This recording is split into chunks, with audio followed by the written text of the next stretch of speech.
entender perfeitamente o que significa este momento que nós estamos vivendo aqui juntos. O culto que prestamos a Deus é um momento todo especial e singular, que não se repete. Deus convida os seus adoradores, visto que não existem adoradores voluntários. Todos nós que estamos aqui é porque fomos convidados, vocacionados, de uma forma indelével, suave, gentil, o Espírito Santo de Deus agindo lá nas entranhas do nosso ser, lá nas veras de nossa alma, e de repente nós decidimos. É por isso que existem alguns bancos vazios hoje aqui, porque Deus decidiu que eu e você estivéssemos juntos aqui para adorarmos o nome do nosso Deus. O culto é como que um descortinar, o abrir da cortina, para que nós possamos entender, ver com os nossos olhos da fé realidades que estão para além da cortina, para além daquilo que os nossos olhos humanos podem perceber. Então, por isso estamos aqui. Deus quer falar ao nosso coração. E a única forma de Deus falar ao nosso coração é pela sua santa e bendita palavra. O Espírito Santo de Deus usa a palavra escrita para falar ao nosso coração. Vamos nos lembrar que a palavra sem o Espírito é letra morta, mas o Espírito sem a palavra é alienígena, não é o Espírito Santo de Deus. O Espírito Santo de Deus e a palavra de Deus se harmonizam. Por esta razão, Deus decidiu falar conosco através da sua santa e bendita palavra, que é uma palavra eterna. Esta palavra é uma palavra que vai permanecer permanentemente. Nem um tio, nem uma vírgula, nem um i desta palavra haverá de passar sem que tudo, absolutamente tudo se cumpra. É através da palavra de Deus que nós encontramos também uma orientação segura do que seja o Evangelho. Há muita confusão, meus irmãos, inclusive no seio da igreja. Algumas vezes até membros antigos da igreja não conhecem o Evangelho. É por isso que nós precisamos voltar os nossos olhos para aprendermos o que é efetivamente, verdadeiramente o Evangelho da graça de Deus anunciado na sua santa e bendita palavra. Talvez o resumo mais densificado, o resumo mais cheio de verdades espirituais é a carta de Paulo aos Romanos. Esta é a carta mais teológica da Bíblia. Esta carta resume, portanto, todo o Antigo Testamento, a mensagem do Antigo Testamento, e expressa de forma muito clara a mensagem do Novo Testamento. Aquilo que é o centro da palavra de Deus, é o centro do propósito de Deus, é colocado ali na carta aos Romanos. Ali na carta aos Romanos nós encontramos no primeiro capítulo a declaração do apóstolo Paulo, visto que o Evangelho, ao ser anunciado, provoca reações muito fortes. Pessoas rejeitam o Evangelho por causa da natureza do nosso coração corrompida pelo pecado. E o pecado então rejeita este Evangelho, que é o Evangelho da graça de Deus. Aí por isso o apóstolo Paulo, no seu primeiro capítulo, diz assim: não me envergonho do Evangelho, porquanto é o poder de Deus para a salvação de todo aquele que crê, primeiro do judeu e depois dos gentios em geral.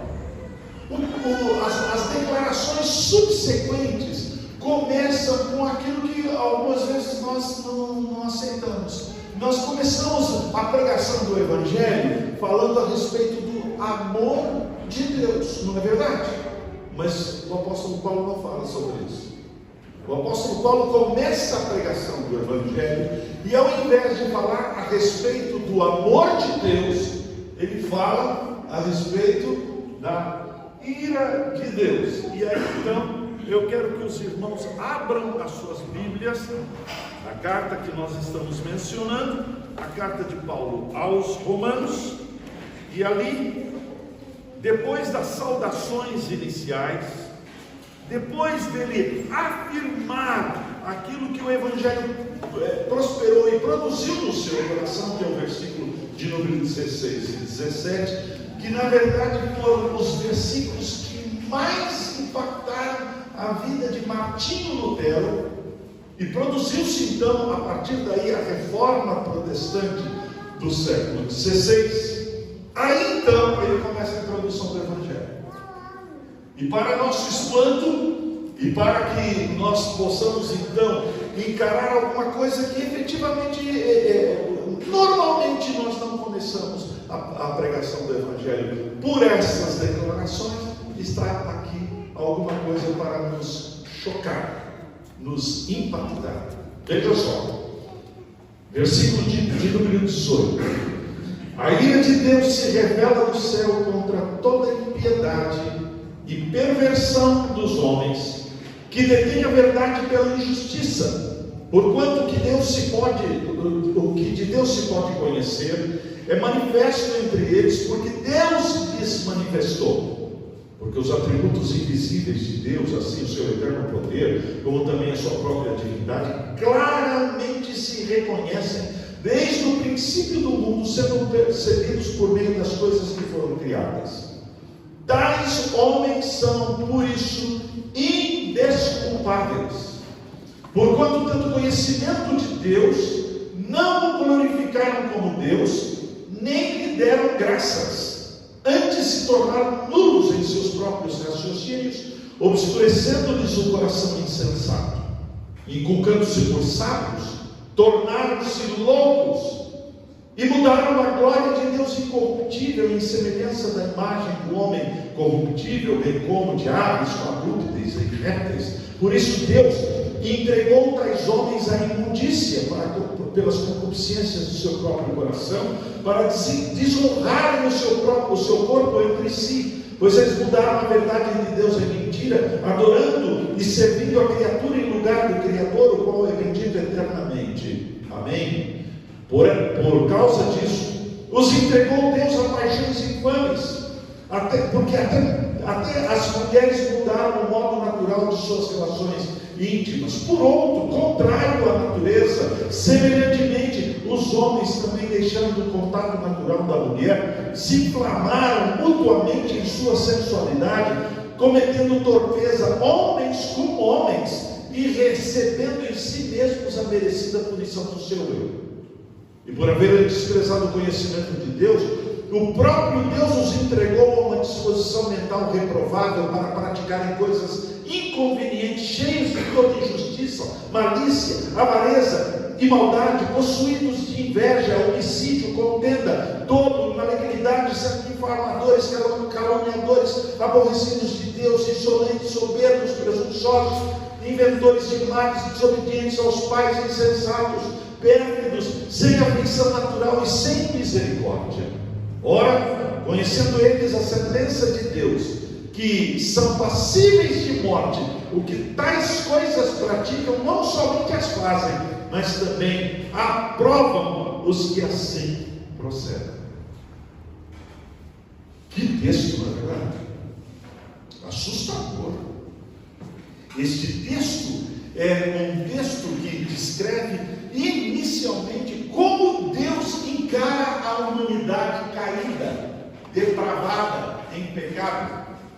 A ira de Deus se manifesta, aí Paulo mostra a fonte da onde a ira de Deus procede, por causa da impiedade. Primeira coisa, impiedade, rompimento do relacionamento para com Deus, o rompimento vertical. Rompeu-se o relacionamento vertical, imediatamente as consequências. A ira de Deus se manifesta contra toda a impiedade, e a consequência, e a injustiça dos homens. Em outras palavras, quando rompeu-se o relacionamento vertical, o relacionamento horizontal sofre as consequências imediatas, e é isso que nós estamos vendo. E o apóstolo Paulo afirma categoricamente, a primeira afirmação, como consequência disso, é que não existe ateu. Ateu, aquele que afirma assim, não creio em Deus, é uma balela. Não existe ateu, porque o ateu tem que dizer assim, não acredito em Deus, graças a Deus. Porquanto o conhecimento de Deus foi implantado no coração dos seres humanos, tendo conhecimento de Deus, tendo conhecimento dos atributos de Deus. Quando olhamos para os céus, obra dos seus dedos, a lua, as estrelas que Deus estabeleceu, nós imediatamente percebemos, há alguém criador de todas as coisas. Portanto, se porventura você conhece alguém que afirma ser ateu, ele é um mentiroso. E por causa disto, tendo abandonado o conhecimento de Deus, a revelação da palavra de Deus, os seres humanos, apesar de se afirmarem ateus, esses seres humanos, todos os seres humanos, são religiosos de alguma forma, são espiritualistas de alguma forma, abandonam a adoração de Deus e no lugar da adoração de Deus colocam outros alvos de adoração, ratos, cobras, passando a adorar mais a criação do que o Criador. Eu tive o privilégio, talvez até o desprazer, de visitar a Índia. Vá, por exemplo, ao Buraco Negro de Calcutá, e ali então você vai encontrar um templo imenso da adoração de ratazanas negras, ratos imensos. Você tem que andar pisando com cuidado para não pisar em cima de um rato. A coisa mais emocionante, mais espiritual, é o adorador colocar comida na cabeça e permitir que um rato venha e coma na sua cabeça. Coisa simplesmente nojenta, absurda. O templo tem um cheiro horrível, adorando mais a criação do que o Criador. E é por isso então, meus irmãos, que esta distorção do caráter humano, Deus está mostrando claramente que isto implica não somente na adoração de deuses falsos, mas também na corrupção da nossa própria natureza. Deus entrega a tais homens a sua própria corrupção. Por 3 vezes aparece aí no capítulo de número 1 essa expressão: Deus os entregou a si mesmos. A pior coisa que Deus pode fazer conosco é nos entregar a nós mesmos. Deus os entregou a si mesmos. Deus os entregou. Deus os entregou. E quando Deus nos entrega a nós mesmos, nós cometemos as torpezas que estão relacionadas à rebelião contra Deus. A natureza humana é corrompida, homem com homem, mulher com mulher. A vida sexual depravada, a sexualidade humana, portanto, levada ao chão, a res do chão. E o apóstolo Paulo, então, vai multiplicando as declarações a respeito destes pecados crassos da vida humana. Todos os seres humanos. No capítulo de número 3, ele diz assim: não há um justo. Não há um sequer. Porquanto no capítulo de número 2, ele vai afirmar categoricamente: o judeu que se acha aboletado na lei, que se acha especialmente privilegiado, porque tendo recebido os oráculos de Deus, as alianças feitas com o povo judeu, o apóstolo Paulo então pergunta: e você, judeu, que pensa que é melhor do que os outros? Todos pecaram, destituídos estão da glória de Deus. E aí então o apóstolo Paulo subsequentemente vai descrever como os seres humanos. Apresenta no capítulo de número 4 a figura de Abraão e mostra que Abraão, pai da fé, não foi salvo pela obediência da lei, pela prescrição daquilo que meticulosamente foi dado ao povo de Israel. Ninguém será salvo pelo cumprimento da lei. Apresenta, portanto, a Davi, logo a seguir, mostrando que nem mesmo Davi, um homem segundo o coração de Deus, não foi salvo porque ele era meticuloso, observador dos detalhes da lei. Irmãos queridos, foi isto que abriu os olhos de Martinho Lutero, porque Martinho Lutero certamente foi um dos monges mais meticuloso na observância da lei. Estava lá no seu mosteiro e tinha que confessar os seus pecados pelo menos uma vez por semana ou a cada 15 dias. Lutero confessava os seus pecados todos os dias. Ele buscava o padre confessor e então confessava por meia hora, por 1 hora, por 2 horas. Um dia o padre confessor perdeu a paciência com ele. Martinho Lutero, 6 horas de confissão. Vem aqui, Martinho Lutero, confesse de fato os seus pecados, adultérios, assassinatos, pensamentos perniciosos. Para com essa picuinha. Chegar aqui, eu fiquei com vontade de comer o purê de batatas do padre André, pequei.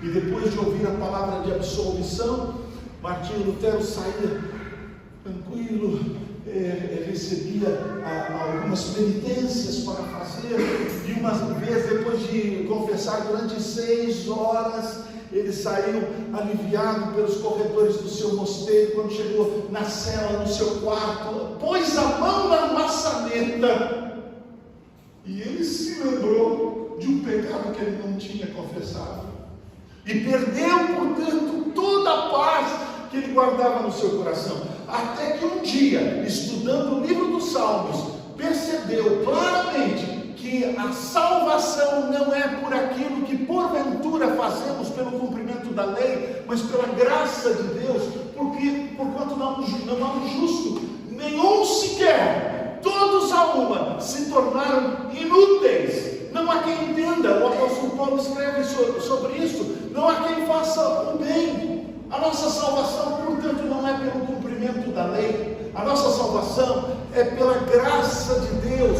Porquanto, se Deus decidir nos julgar de acordo com o nosso merecimento, nenhum de nós haverá de ser salvo. Algum tempo atrás eu fiz uma oração, eu estava conversando hoje à tarde sobre isso, né, reverendo? Eu ouvi alguém orando o seguinte: ó Deus, seja justo comigo. Eu fiquei pensando, se Deus respondesse a esta oração, faria como esse que acabara de orar, e esta pessoa viraria pó.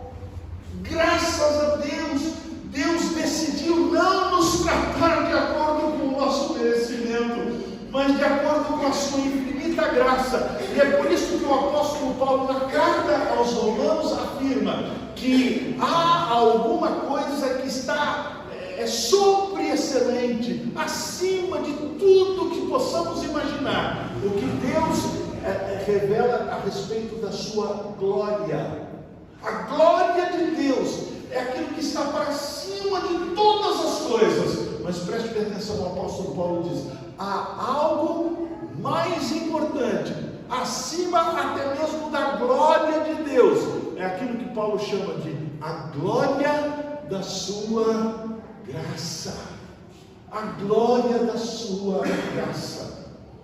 Então, no capítulo de número 5 e em diante, respondendo sempre a estas perguntas, porque parece que o apóstolo Paulo vai tratando destas coisas como que num patamar. Ele vai subindo as escadas, ele vai subindo a esta montanha, e aí então, do ponto em que ele chegou, ele olha para baixo e faz a seguinte pergunta: que diremos, pois? à vista destas coisas?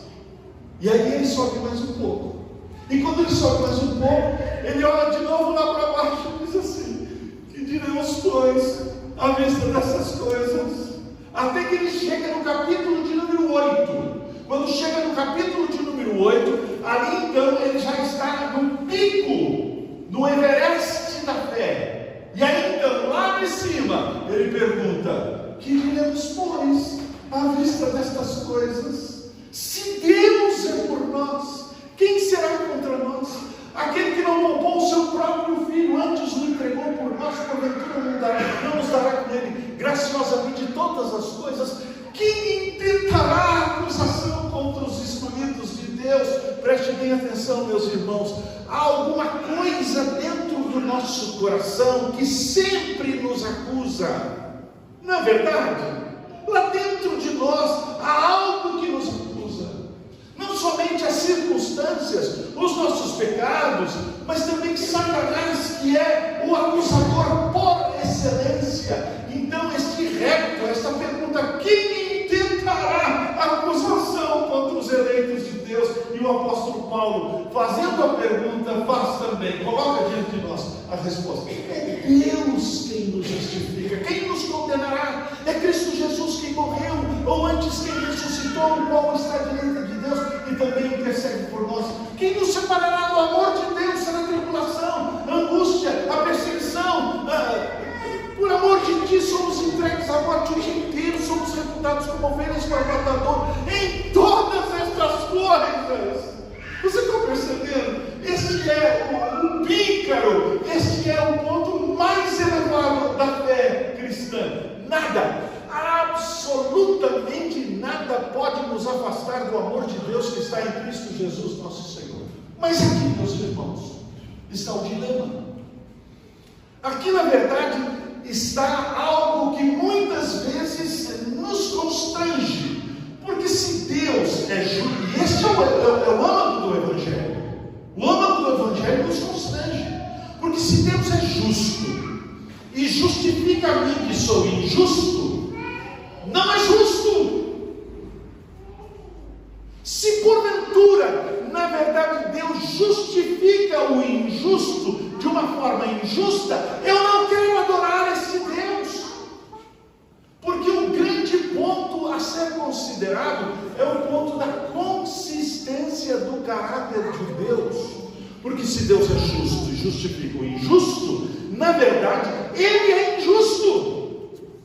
Você se lembra do que aconteceu há pouco tempo atrás? Aí, de repente, os autos do processo deixavam claro que o réu era de fato um bandido. Você imagina se porventura o juiz naquele caso absolvesse o bandido, absolvesse o réu? Esse juiz seria tão corrupto quanto o bandido. Não podia fazer isso. Não era justo fazer isso. Então, meus irmãos, nós estamos aqui diante do dilema do Evangelho. O dilema do Evangelho é este: que se Deus porventura justifica o injusto de uma maneira injusta, ele se corrompe. Esse é o argumento do apóstolo Paulo. E o argumento do apóstolo Paulo afirma categoricamente que Deus é justo e justifica o injusto, contudo, de uma forma justa. Como isso pode acontecer? Paulo vai explicando estas coisas nos capítulos anteriores, capítulo de número 3, justificados, pois, mediante a fé, temos paz com Deus. Lembre-se, não é propriamente a nossa justiça que conta, porquanto nós não temos justiça nenhuma. Todos a uma se extraviaram, se fizeram inúteis, seja quem for. Mesmo o religioso, o cristão, o presbiteriano de 4 costados, é injusto. Mas Deus olha para nós, não imputando sobre nós a nossa própria injustiça, mas imputando a justiça de um outro alguém em nosso favor. E preste bem atenção a estas duas palavrinhas: imputando imputação e infusão, elas precisam ser explicadas, porque essas palavras se tornaram palavras chaves da reforma protestante do século XVI. Deus não infundiu justiça em você. Deus não o fez justo em você mesmo. Deus imputou justiça a você. Preste atenção. Deus não fez você justo, mas Deus declarou você justo. Esta é a grande doutrina da reforma protestante do século XVI. Deus não nos fez justos no sentido de transformar-nos em pessoas agora, sem nenhum pecado. Não, Ele imputou sobre você uma justiça que não é de você, é a justiça de um outro alguém, a justiça perfeita de Jesus em seu favor. O que Paulo está tratando é aquilo que é tratado pelo profeta Isaías. Falando a respeito da morte de Jesus, ele afirma o seguinte: quem creu em nossa pregação? E a quem foi revelado o braço do Senhor? Pois ele foi subindo como renovo, tal como raiz de uma terra seca. Não tinha ele aparência nem formosura, nele não vimos nada que pudesse nos agradar. Mas o Senhor agradou moê-lo. Foi Deus que agradou moer a Cristo, fazendo-o enfermar. E a Bíblia nos diz lá no livro do profeta Isaías, capítulo 53, que Jesus, portanto, vendo o penoso trabalho de sua alma, ficou satisfeito. Preste atenção, gente. A obra de Cristo realizada na cruz é uma obra perfeita, porque atinge de forma eficaz os resultados que ele determinou alcançar. Preste bem atenção, gente. A morte de Jesus não tornou possível a salvação. A morte de Jesus tornou certa a salvação. Por todos aqueles por quem ele morreu, estes efetivamente haverão de ser alcançados. Não há possibilidade, porque na verdade, meus irmãos, se a salvação depender agora do meu querer, da minha crença, ninguém será salvo, visto que o apóstolo Paulo também trata a respeito deste assunto, porque todos estão mortos. Na carta aos Efésios ele fala sobre isso. Todos estão mortos em nossos delitos e pecados. Não há quem entenda, não há quem faça o bem, conforme diz o apóstolo Paulo na carta aos Romanos. O morto não pode fazer nada por si mesmo. Somos entregues à nossa própria sorte. Mas as Escrituras nos dizem que, de repente, aquilo que era impossível para nós tornou-se possível para Deus. Então preste bem atenção. A salvação não é alguma coisa que Deus deixa na nossa mão, não está no nosso alvitre, não está no nosso juízo, sermos ou não sermos salvos. Por quem Cristo morreu, estes haverão de ser salvos. Meus irmãos, aqui nós temos um dilema também. É aquilo que os teólogos chamam de antinomia, ou melhor, nomos lei, leis opostas. E a gente não entende muito bem essas coisas. Quais são as antinomias apresentadas na Bíblia? A principal antinomia é a antinomia da soberania de Deus e, ao mesmo tempo, por outro lado, a responsabilidade humana. Essas duas coisas, meus irmãos, não se harmonizam. Essas duas coisas, elas na verdade não são mantidas em harmonia, mas elas são mantidas em tensão. Assim como Deus é soberano 100%, nós somos responsáveis 100%, mas Deus, de alguma forma, é mais soberano do que a nossa própria responsabilidade, porque Ele age nas motivações básicas de nossa alma, lá no âmago do nosso ser, transformando o nosso coração, de tal forma então, que os nossos olhos se abrem realidades espirituais que antes estavam cegos. Quem toma a iniciativa para a nossa salvação é Deus. Nesse sentido, não existe salvação por decisão pessoal. A decisão é de Deus. E Deus abrindo os nossos olhos, abrindo os olhos do nosso entendimento. Então, meus irmãos, produz alguma coisa que nós não temos em nós mesmos. Você sabe que até a sua fé, a fé que você tem exercitada para crer no Senhor Jesus, é dom de Deus. Que coisa maravilhosa, meus irmãos.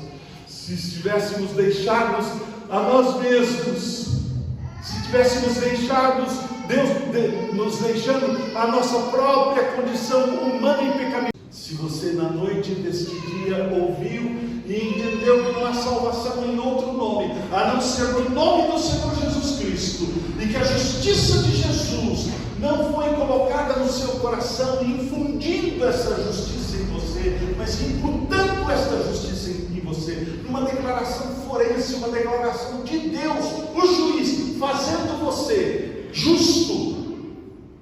Então, este evangelho é para você. Esse evangelho é para você. Irmãos queridos, que Deus, na sua infinita misericórdia, nos faça compreender a grandeza, a bênção, a profundidade deste evangelho, que significa que o castigo que nos traz a paz foi colocado sobre Jesus, e pelas pisaduras de Jesus nós é que fomos salvos.